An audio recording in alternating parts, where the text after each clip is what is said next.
करीब करीब 17 साल का वनवास, 18 महीने की जेल, 4 साल की उम्र में भी जेल जाने की नौबत आई,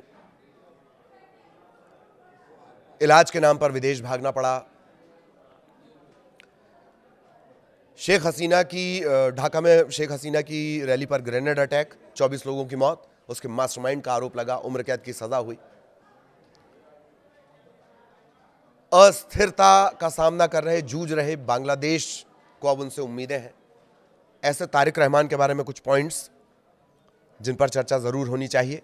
18 महीने वो जेल में भी रहे तारिक रहमान, और अब करीब करीब 35 साल बाद, 3 दशक बाद तारिक रहमान बांग्लादेश के प्रधानमंत्री लगभग ये तय है बनने वाले हैं।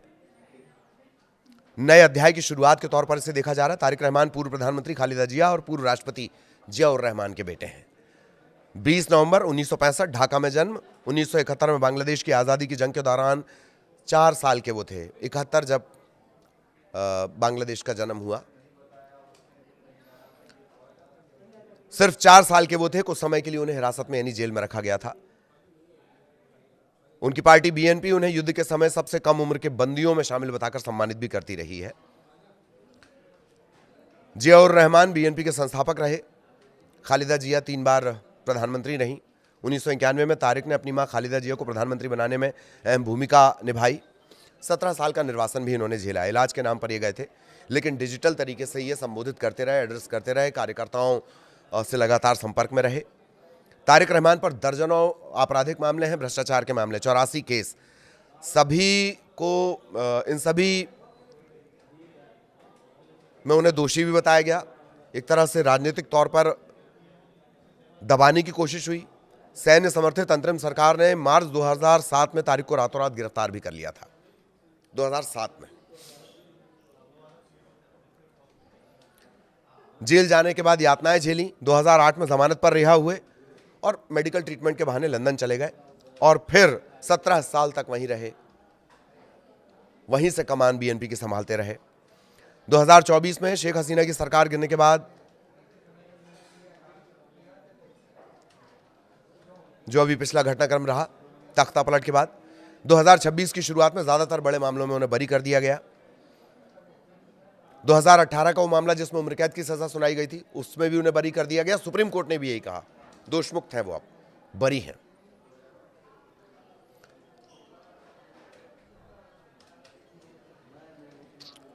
दो 208 सीटों पर बढ़त उनकी चल रही है, और माना यह जा रहा है कि कल तारिक रहमान बांग्लादेश के प्रधानमंत्री पद की शपथ लेंगे 35 साल बाद। इसके बाद से लगातार जो वहां की सत्ता है, उनमें या तो खालिदा जिया या शेख हसीना, इनका वर्चस्व रहा। 1988 में जफर साहब के प्रधानमंत्री बनने के बाद से कोई पुरुष प्रधानमंत्री नहीं रहा। यही 2 जो महिलाएं हैं उनके पास ये सत्ता रही, और अब तारिक रहमान प्रधानमंत्री बनने जा रहे हैं। आरोप उन पर भी लगे।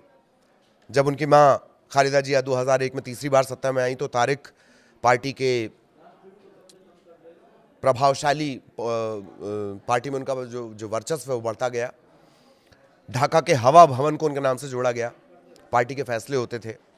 भ्रष्टाचार, घूसखोरी, सत्ता के दुरुपयोग के आरोप लगे। शैडो पीएम उन्हें कहा जाता था, डार्क प्रिंस उन्हें कहा जाता था।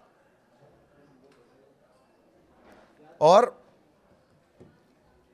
इस तरह का बड़ा दिलचस्प सफर रहा है। 1971 में, जैसे हमने आपको बताया था, 1971 में जब बांग्लादेश का जन्म हुआ, एक तरह से पाकिस्तान से अलग हुआ बांग्लादेश, तब उनकी उम्र 4 साल थी।